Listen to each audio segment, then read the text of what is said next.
بسم اللہ والصلاة والسلام علی رسول اللہ اما بعد۔ حق مار کی کم سے کم یا زیادہ سے زیادہ مقدار شریعت نے متعین نہیں کی۔ قرآن مجید میں اللہ رب العزت نے ارشاد فرمایا ہے وَآتَيْتُمْ إِحْدَاهُنَّ قِنطَارًا، اور تم نے ان عورتوں میں سے کسی کو خزانہ بطور مہر دیا۔ یہاں پہ قنطار کے الفاظ ہے، بطور حق مار خزانہ دیا۔ ایک اور حدیث ہے جو صحیح البخاری میں بھی ہے، صحیح مسلم میں بھی ہے، مسند احمد میں ہے، سنن ابی داود میں ہے، ترمذی میں ہے، نسائی میں ہے، ابن ماجہ میں ہے، مصنف عبد الرزاق میں ہے، مسند حمیدی میں ہے، المنتقى ابن جارود میں ہے، صحیح ابن حبان میں ہے، طحاوی میں ہے، سنن الکبریٰ بہقی میں ہے۔ اللہ کے رسول صلی اللہ علیہ وآلہ وسلم کے پاس نکاح کا خواہش مند ایک آدمی آیا۔ نبی رحمت صلی اللہ علیہ وآلہ وسلم نے اسے کہا التمس ولو خاتم من حدید، آپ جائیں اور کچھ تلاش کریں، چاہے لوہے کی انگوٹھی کیوں نہ ہو، وہ آپ لیں، آپ کا وہ حق مہر بنا دیں گے۔ وہ گیا، گھر کے اندر اسے کچھ بھی نہیں ملا، لوہے کی انگوٹھی بھی نہیں ملی۔ آپ صلی اللہ علیہ وآلہ وسلم نے اس سے سوال کیا تمہیں قرآن کا کچھ حصہ یاد ہے؟ اس نے کہا ہاں، مجھے قرآن کی فلاں فلاں سورہ یاد ہے۔ آپ صلی اللہ علیہ وآلہ وسلم نے فرمایا ملکتکھا بما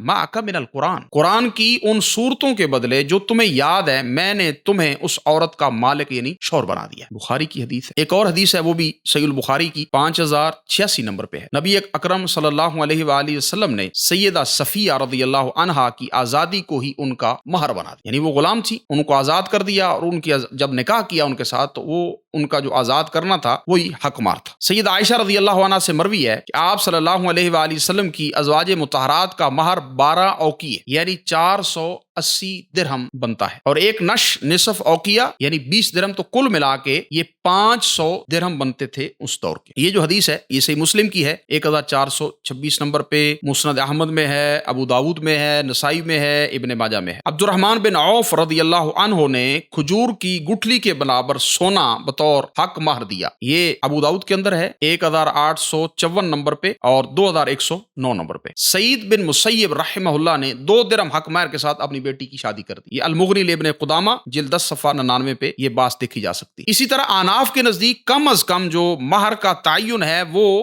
10 درہم یا اس کی قیمت کے برابر، احناف کے نزدیک حق مہر جو ہے وہ 10 درہم ہے یا اس کی قیمت کے برابر وہ ادا کیا جائے گا۔ یہ المغنی لابن قدامہ میں، بدائع الصنائع میں، امام شافعی رحمہ اللہ کی جو کتاب ہے، اور نیل الطار شوکانی جلد 4 صفحہ 250 پہ یہ بات دیکھی جا سکتی ہے، لیکن یہ روایت ضعیف ہے۔ یہ روایت ضعیف ہے، اس کی جو سند ہے اس میں حجاج بن ارطاط راوی ہے اور دوسرا مبشر بن عبید راوی ہے، جس کے اوپر محدثین نے جرح کی۔ یہ روایت ضعیف ہے سرے سے۔ تو شریعت نے میاں اور بیوی کے اوپر چھوڑ دیا ہے کہ جس بات کے اوپر وہ رضامند ہو جاتے ہیں، یہ چیز بطور حق مہر عورت ایکسپٹ کر لے اور خامد دینے پر تیار ہو تو وہ بطور حق مہر رکھی جا سکتی ہے۔ یہ جو 10 درہم والی روایت ہے یہ ضعیف ہے۔ اللہ پاک دین کو سمجھنے کی اور اس پر عمل کرنے کی توفیق دے۔ وآخر دعوایا ان الحمد للہ رب العالمین۔